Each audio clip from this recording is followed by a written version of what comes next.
அனைவருக்கும் வணக்கம். Welcome to golden flowers channel. இன்னைக்கு நம்ம என்ன செய்ய போறோம்னாக்க முருங்கைக்காய் பொரியல் செய்ய போறோம் ஃப்ரெண்ட்ஸ். இப்படி ஒரு முறை செஞ்சு சாப்பிட்டு பாருங்க, நல்லா இருக்கும். இந்த முருங்கைக்காவை கட் பண்ணி தண்ணி ஊற்றி சுத்தம் செஞ்சு எடுத்துக்கலாம். அடுத்தது ஒரு பாத்திரத்தில் தண்ணி ஊற்றி கட் பண்ணி வச்சிருந்த முருங்கைக்காவில் அதில் போட்டு வேக வச்சு எடுத்துக்கலாம் ஃப்ரெண்ட்ஸ். 1/4 ஸ்பூன் அளவுக்கு மஞ்சள் பொடி போட்டுக்கலாம். மஞ்சள் பொடி போட்டு நல்லா கலந்து விடலாம். இப்போ 10 நிமிஷம் மேலே ஆயிடுச்சு ஃப்ரெண்ட்ஸ். இப்போ முருங்கைக்காவை எடுத்து பார்க்கலாம்.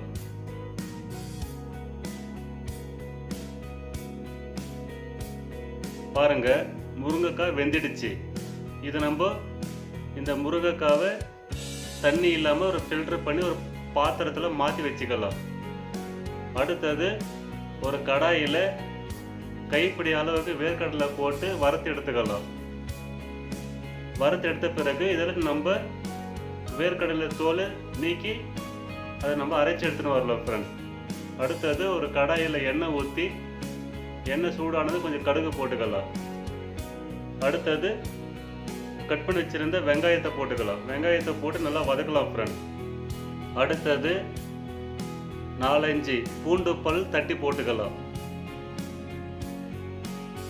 அடுத்தது வேக வச்சிருந்த முருங்கைக்காவை அதில் கடாயில் போட்டு நல்லா கலந்து விடலாம். எங்கள் சேனலை சப்ஸ்கிரைப் பண்ணாதவங்க சப்ஸ்கிரைப் பண்ணிக்கோங்க, கூடவே பெல் ஐக்கனை கிளிக் பண்ணிக்கோங்க. அடுத்தது தேவைக்கேற்ப உப்பு போட்டுக்கலாம் ஃப்ரெண்ட்ஸ். அடுத்தது குழம்பு மிளகாய் பொடி போட்டுக்கலாம். 1 ஸ்பூன் அளவுக்கு போட்டுக்கலாம் ஃப்ரெண்ட்ஸ். இது தீ கம்மியாக வச்சுக்கோங்க, அதிகமாக தீ வைக்கக்கூடாது. அதிகமாக தீ வச்சோம்னாக்கா அந்த மிளகாய் பொடியெல்லாம் நல்லா தீஞ்சிடும். அதனால தீ கம்மியாக வச்சுக்கோங்க. அடுத்தது பாருங்க, அந்த வேர்க்கடலை இந்த ஒரு அளவுக்கு மிக்சியில் அரைச்சி எடுத்து வந்துருக்குறோம் ஃப்ரெண்ட்ஸ். அதை நம்ம தூவி விட்டுக்கலாம். தூவி விட்டுட்டு மறுபடியும் நல்லா கலந்து விடலாம். நல்லா கலந்து விடலாம் ஃப்ரெண்ட்ஸ். இந்த மாதிரி ஒரு முறை நீங்கள் செய்து சாப்பிட்டு பாருங்கள், நல்லாயிருக்கும், டேஸ்டியாகவும் இருக்கும். தேங்க்யூ ஃபார் வாட்சிங் வீடியோஸ் ஃப்ரெண்ட்ஸ்.